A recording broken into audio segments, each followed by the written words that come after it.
Today I'm joined by James English. James is the co-owner and CEO of Vehicle Smart, one of the UK's leading platforms for learner drivers and vehicle owners. So welcome, James. Hello, Simon. Thank you. Thank you for joining us. So, James, look, tell us a little bit more about Vehicle Smart and what it is, what it does. Okay, so Vehicle Smart was launched by myself and Rob back in 2016. Initially, it was one mobile app and enables users to enter a registration number, and then we would provide vehicle details. So give you all the MOT history, the tax data. We then added products so that you could then find out the history of the vehicle to see if it's been stolen or written off. And the app also enables you to manage multiple vehicles. So you can add one or many vehicles to the app, and it will give you reminders for MOT, tax, insurance, servicing. So kind of it's like a management app as well. And then sometime after that, in 2020, we launched our second app, which is more geared towards those who are learning to drive, because obviously anyone who's learning to drive will then need a car, which feeds into our other app. So that was more learner drivers, so that they can learn the theory test on all the questions and videos. Excellent. So, why? I'm always interested, James, in terms of why do the people I speak to become business owners? So why did you decide to start your own business? Well, I didn't actually decide to start a business. It kind of happened by accident. So I was traditionally working as a software engineer, and I was getting a bit kind of frustrated with the 9 to 5. And so I took a year off because I wanted to learn new technology, new software, things like mobile apps, websites, things that I hadn't done before. So I really wanted just something to kind of play around and experiment with. And that's when I joined up with Rob. He'd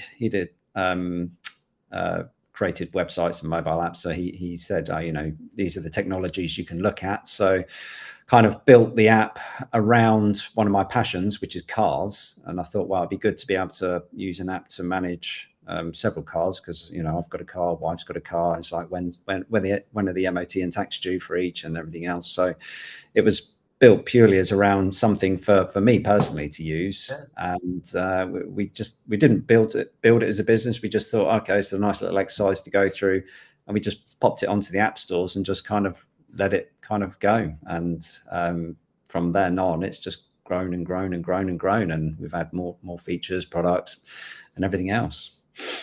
Fantastic. So yeah, like I say, it's often the case that sometimes we fall into business. It's not necessarily that it was designed. And in terms of setting up that business, becoming a business owner, what would you say one of the biggest challenges has been that you've faced along the way of being a business owner?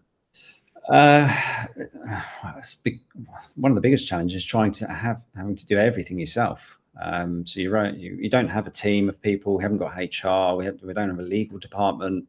It's literally just yourself and maybe somebody else. So it's trying to work out what it is we need to do in terms of what are our responsibilities as a business. What HMRC, PAYE, pensions. There's so many different things, and that's all kind of like the side stuff. That's not going to help you generate any revenue or anything like that. So it's the challenge is just like, what do I need to do and how do I do it all? And I mean, I was quite fortunate that I was contracting for a period of time, so I was kind of familiar with PAYE, pensions, and everything else from that front. But it's still there's a lot of stuff that you just kind of you don't know, and you kind of have to learn as you're going. I get that. There's a lot to being a business owner, isn't there? All the things you've sort of said. It's not just being a great software developer. It's actually, well, I've got to do sales and marketing, and I've got to do finance, and I've got to as you say, if you've got a team or something, you've got to do HR, as well as the day-to-day operations of building the app and developing the app and adding things to it as well. So how did you um, overcome that? What have you put in place to overcome those challenges of having to do everything yourself? Well, so I mean, obviously, initially we were doing it all ourselves, and that can be a bit overwhelming. It's a bit too much. So obviously, you need to get people in to help outsource where you can, so that there's various tools, there's software.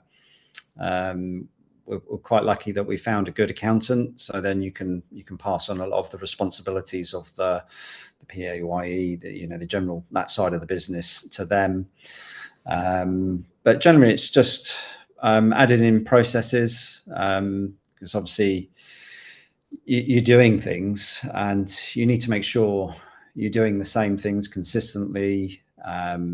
You've got things that happen quarterly, annually, and you've got to make sure you're kind of remembering to do those things. So it's creating lists, processes. So we're quite hot now with kind of security. So we've got things that we check every month to make sure that things are going well. We're checking logs, we're checking servers, that we've got things that we're doing annually. So it's just putting process in place really, and making sure that you kind of stick to that and then you follow that, and that will help you and kind of guide you. But you have to kind of figure that all out in the beginning. Yes, yeah. Look, that's that's putting in the foundations, isn't it? And you mentioned two things there that I think are really important things that you've shared with us there, which is one, surrounding yourself by the right people. As you said, whether it's recruiting, whether it's outsourcing, getting a good accountant, all of those things. Surround yourselves by great people. And the second thing, as you've highlighted there, is systems and processes. Even in the early days, as you pointed out, when it might have just been you and Rob, you might think, well, we don't need systems because you know what I'm doing, I know what you're doing. But actually, that is the time to put the systems and processes in place so that when you start to grow, you've got the foundations in place, you've got the systems and processes. So when you recruit people or outsource to people, they can follow the systems and processes that you've put in place. So great, yeah, look, great advice there. And actually, James, I've got to ask you. You said you're into cars. What's your dream car? Have you got a dream car? That's a difficult one. I'd probably go for an older classic, sort of like the E30 BMW M3 is kind of one of my favorite iconic cars of all time. I would love to have one day. But yeah, that for me, that kind of boxy 80s era sort of car. I mean, I am adopting EV and going down that route, but I am a petrol head at heart, so it's something classic like that. Yeah, great. I mean, my ultimate car is the James Bond Aston Martin DB5. But actually, I've also got a classic car, an old Triumph Vitesse, which I'm actually getting renovated at the moment. So that's my passion. I've had it since I was 18. And then I balance that the same as you, James, with I've also got an EV as well. So trying to balance things there.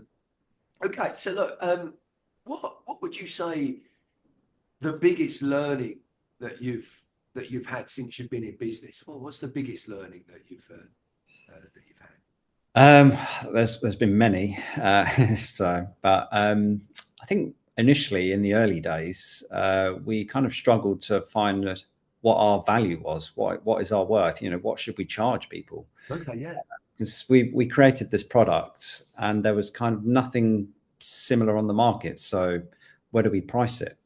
So it's very, very difficult because we want to build a successful business. We need an income. We want to grow. We want to get new technologies, take on more staff. So obviously you need that income, but then at the same time, what is our product worth? So it's trying to find that market fit, work out exactly where and what we can charge customers.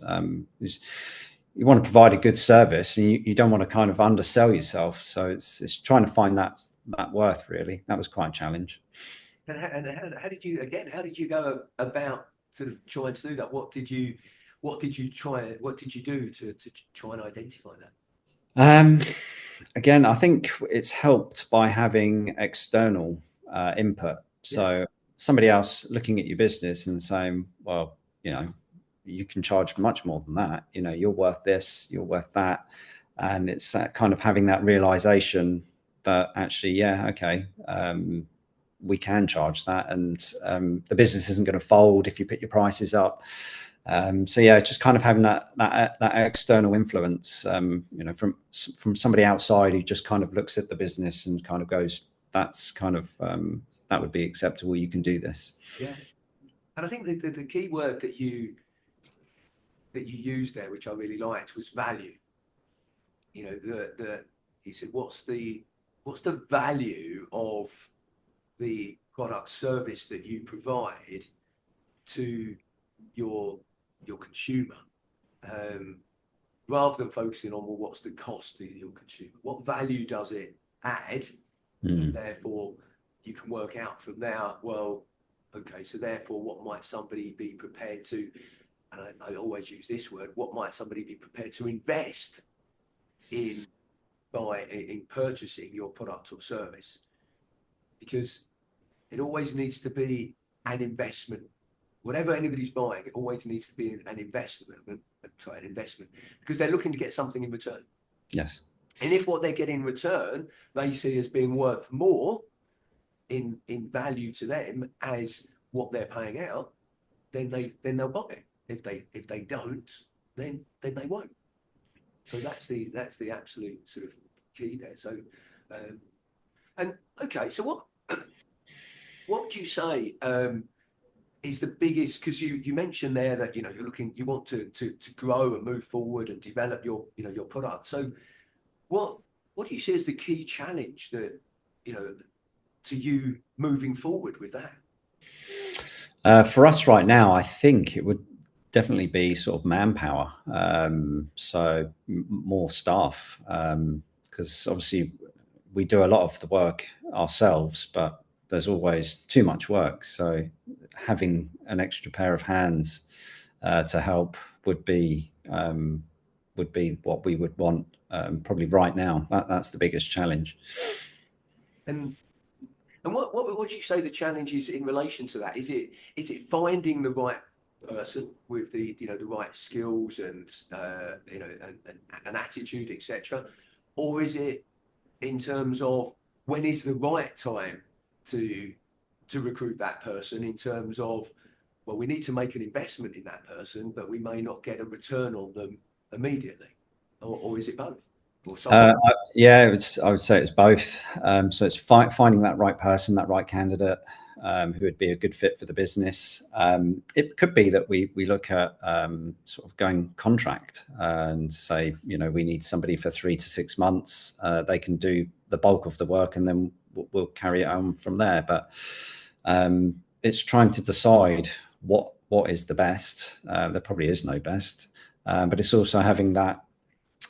You've got to be financially committed to that as well. So it's just making sure that there's good cash flow in the business, trying to work out the work that they would be doing, and getting that return on investment. But it's a challenge from both of those points. Yeah, because again, it's linking back to what we were saying just now. There, every employee should be an investment rather than a cost. But it's when you get that return on investment, because you may get an immediate return on investment, or it may take time to get that return on investment, depending on what role they're actually doing. And then it's that the playoff between the two, because if you don't end up recruiting somebody, then you may end up doing it yourself, or you or Rob might end up doing it yourself. But then the question is, well, so what? We're saving money by not employing somebody to do that, but what are we not able to do because we're doing the job that we could have employed somebody to do? So it's a real challenge, isn't it? A real balance of getting that right at the right time. Mm-hmm. Yeah, absolutely. And it's one of those risks that I think you've got to kind of weigh up. Yeah. But ultimately, it could stunt our growth if you don't invest in somebody, because at the end of the day, we're not going to get as much done. And the more you can get done, the more features you can add in. Potentially the business could grow quicker. Yeah, no, absolutely. It can hold the business back. So, yeah, it's about taking that, taking maybe a risk, but an educated risk, Mm. a risk based on, um, you know, on well-founded assumptions. Okay, well, if we hire this particular person, then they'll be able to do this job for us, which means we'll be able to release the new product or a new, addition to the product, which means we'll be able to either charge more or sell more, which means we'll get a return on it. And as you quite rightly said, well, okay, can we manage the cash flow until we get that through? So it's that, yeah, there's going to be a risk to it, but it's making sure it's a calculated risk. And in terms of, so you set up the business with Rob, I think you said back in 2016, was that right, James? That's right. Yeah. Yep. So when you started out, how did you decide who was doing what within the business? Did you have specific roles, or how did you decide? We kind of fell into our roles naturally. Rob's a much better developer than me. So kind of he fell into the natural fit of CTO. So he knows about kind of the back end of software, so servers and databases. That's really his thing. So I've never done that before. It's not really my forte. So immediately that was him. He was happy to do that. Me, I like sort of like the running of the business, so sort of like the accounts and looking after that side of the business. Quite, I'm with the figures and the numbers and everything else. I like that. And then I am obviously a software developer as well, but I prefer more of the front end. So my role was developing the front end, the mobile app, and kind of like the layout, what it looks like, the buttons that users are pressing on and everything else. That was kind of my forte. So luckily, our roles kind of developed naturally that way, and we just complement each other. So there was no kind of right, you need to do this, you need to do that kind of thing. It all kind of just flowed and happened naturally. And as the business has gone on and grown, obviously there's been more things that need to be done by certain people. So things like health and safety. We kind of decided, okay, so who's going to have that, and obviously we need a data controller for sort of like GDPR and everything else. So we kind of decide now if somebody's going to wear this hat or that hat. So, but yeah, in the beginning, we kind of found that natural fit with our own, what we were kind of experienced with and what we were comfortable with. Yeah.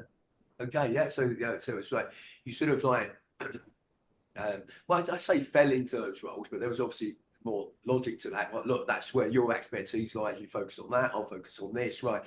And then what I understood from what you said then, as and when sort of things come up, you then decide who takes ownership and responsibility for that particular aspect. And whether it be, okay, well, Rob, James, right, who's going to look after marketing and sales, and who's going to look after, I think you said there, data protection and health and safety and those things, right? Who's going to take ownership for that? Yeah. Which I think is a key thing, and there's a lesson there as well to share, which is to make sure that somebody is allocated with those specific things. Okay, well, who is taking ownership and responsibility for it? Because if the task or isn't allocated to somebody, it's like, well, look, we'll just manage it between us. One of us will do it when it's needed to do. Then that can cause problems, because that thing might either get missed because nobody's focusing on it, or it could get done a number of times because you both end up doing it. So it's very key to, as you've done, is to say, right, okay, you take ownership for this, I'll take ownership for that, and continue to be clear on who's got that. So I like that approach that you've actually taken. So what would you say to anyone thinking of going into business, James? Well, definitely go for it. It's not for the faint-hearted. There's certainly lots of challenges, but certainly I would recommend don't overthink it. So back in the early days, we were very naive. We didn't know about everything. And I think that kind of helps, because you think, it'll be all right, we'll just do this. And you kind of go along, you do it, and you kind of work things out. looking back, you realise, oh, blimey, we should have done this, we should have done that, and we weren't doing this at the time, and oh, you know, this could have happened, this could have happened. And I think if you were to kind of do that now, you would be so analytical. You'd be like, oh no, you'd be too risk averse. And so I think, yeah, the key thing is do not overthink it and just kind of get the basics right, get the product right, you find your market fit, and kind of just go for it, and then work things out as you're going. And if something doesn't work, knock it on the head, change it, and then kind of, as long as you're learning along the way, I think that is business. You're kind of learning, you're building your product, and it's kind of it's a journey. So it's a long journey, but it's fun. But yeah, I think that's, you know, again, there's a couple of things I've picked up from that is yeah, get the basics right, but at some stage you have just got to go for it. You know, there's, if you wait for perfection in doing everything, you'll be waiting forever. So get the basics right, and then go with it. But I think the other thing that you've sort of highlighted there was actually enjoy the journey. Make sure it's something that, you know, you enjoy, that you're passionate about. Because during the tough times, and let's face it, the majority of business owners will have tough times somewhere along that journey. It's that passion and enthusiasm that helps to get through that. If that's lacking, then it can be very easy for people to say, actually, I've had enough, I'm not doing it, because they lack that passion. So yeah, make sure it's something you're passionate about and excited about, which you and Rob obviously are, from a point of view of you're passionate and you're interested in, you know, software development and those sort of things. But as you've highlighted, you're always also interested in cars as well. So you've brought the two things together. Yes.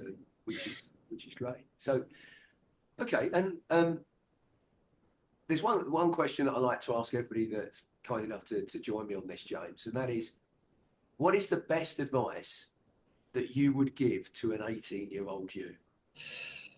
Yeah, so that's a tough one. I think looking back, at 18 years old, I was kind of a bit lost. I didn't really know what to do. And I probably didn't have the confidence in myself that I could probably do something, something like running a business. So I think looking back, it would be, you know, give myself the advice of, you know, you have got the confidence, you can do it, and kind of just go for it and just kind of work things out. That's what I would advise. Well, confidence is, you know, it's that self-talk, isn't it? We can that voice in our head is really powerful. Either powerful from the point of view of giving ourselves confidence and saying, look, you can do this, or that voice in your head saying, actually, you can't. Have you got the knowledge? Can you do it? So yeah, getting that voice in their head to be positive, to build the confidence. But also with that, it's not necessarily then just going out and doing it. It's having the confidence then to go out and find out, okay, how do I do it? How do I go around setting up a business, growing a business, developing a business? You know, you don't need to jump in with both feet, but having the confidence to say, right, now I'm going to do this. I'm going to work out how to do it. So I think that's a great bit of advice. So thank you very much. Well, look, James, I really appreciate you taking the time to speak with me today and sharing more about your business and also your journey as well. So thank you very much. No, thank you for having me, Simon. It's great to chat.